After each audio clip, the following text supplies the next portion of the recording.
O processo todo da saída do Edinaldo passou por uma decisão do Tribunal de Justiça do Rio de Janeiro em dezembro de 23, no dia seguinte à saída ao final do Brasileirão.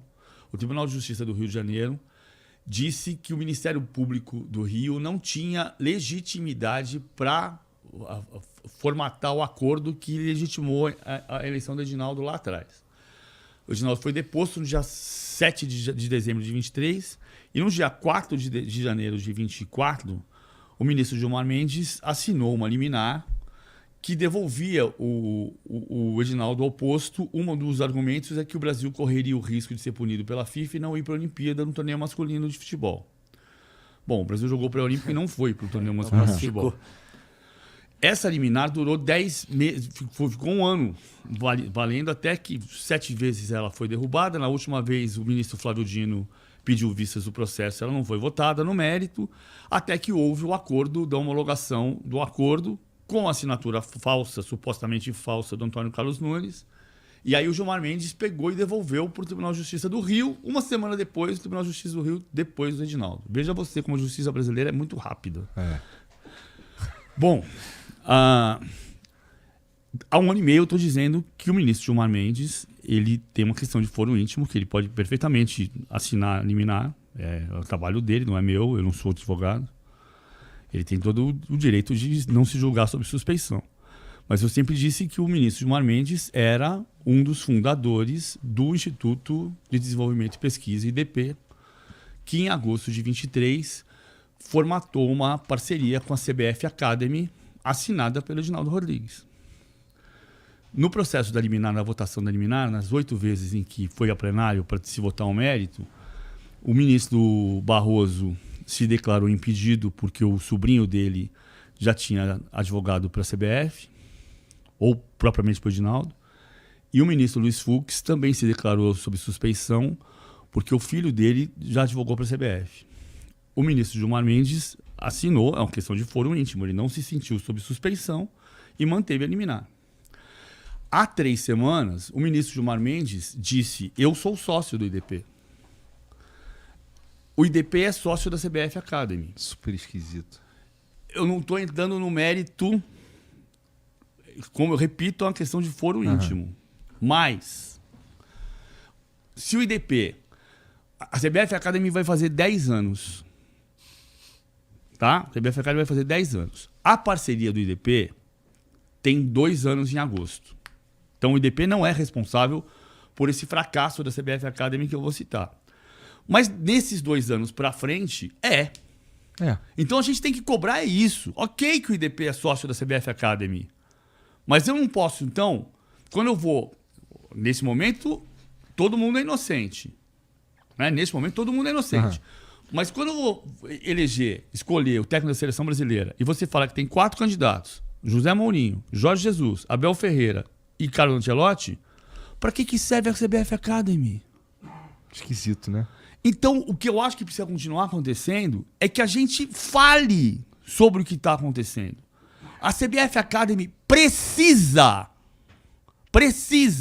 O IDP, como disse o ministro, é o que está emprestando o seu prestígio, porque é um instituto muito sério, muito competente, muito transparente, e está emprestando o seu prestígio à CBF. Para usar uma parte das palavras que o ministro usou. Estou de acordo. Então vamos emprestar esse prestígio e fazer metas. Em 3 anos, precisa ter 2 técnicos na Série A, formados na CBF Academy. Em 10 anos, o técnico da seleção brasileira tem que ter saído da CBF Academy. Em 5 anos, a CBF Academy precisa ser um polo de conhecimento de futebol do hemisfério sul e das Américas. O Brasil é o país do futebol ou não é? Então é esse tipo de coisa que a gente precisa cobrar. As pessoas estão no comando da CBF para servirem.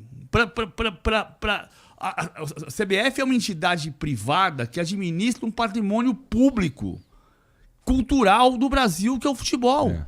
Um dos maiores. Então, perfeito, não tem nada a ver com quem vai ser sócio daqui ou dali, não tenho nada a ver com isso. Só me dá conhecimento, cara. Cadê o... Entendi. Só me dá de volta. Na prática mesmo. Se você for pegar, pega aí os últimos técnicos. revelados pela CBF Academy que vingaram como excelente staff no Brasil. As pessoas passaram por lá. O Fernando Diniz Não, passou sim, pela CBF sim. Academy, o Renato Gaúcho passou pela CBF Mas Academy. ele já era treinador antes, né? Mas nesse período, até porque eles passaram antes da procedência do IDP, então o IDP não tem nada a ver com isso, mas tem a partir de agora. Aham. Né? A partir de agora tem. Não é pra você... O Renato Gaúcho foi pra lá pra pegar um certificado. Aham. Ele deixou bem claro isso, A gente não precisa que alguém vá pro curso da CBF Academy pra apanhar um certificado.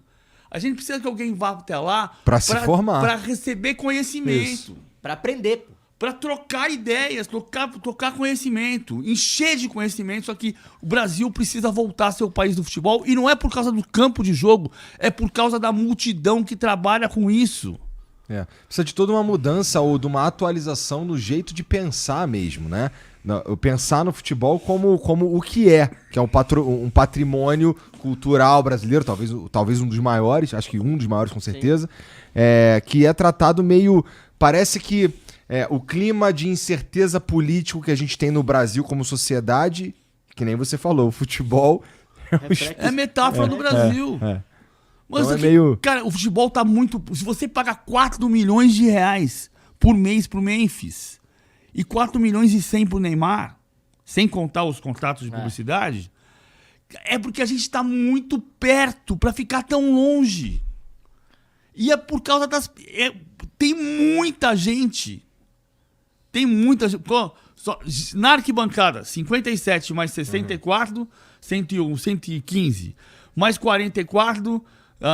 159, mais 50, 200 mil pessoas em 4 estádios no domingo. Mais de 200 mil pessoas. Antigamente tinha, de vez em quando, tinha 200 mil no Maracanã. Né? Porque o Maracanã era uma vez por ano que dava 150 mil. Não era todo domingo. Era diferente. Mas hoje não tem nenhum estádio que caiba 200 mil como coube no Maracanã. Estamos falando de 4 estádios que cabem 70 mil, 60 mil, 50 mil. Já fiz parte dessa história lá na geral, hein? Pagando R$1. Tem tempo, hein? Tem tempo. R$1 tem tempo. Porra, mas eu lembro, se eu tô falando de 2001, 2002, por aí. 2001 já não tinha mais 100 mil pessoas.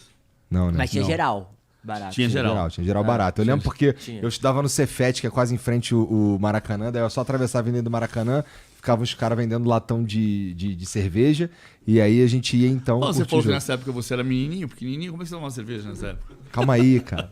Te quebrou agora, hein? Não, falei que os caras estavam vendendo, falei que eu tava tomando. Entendeu? Latão ainda? Latão.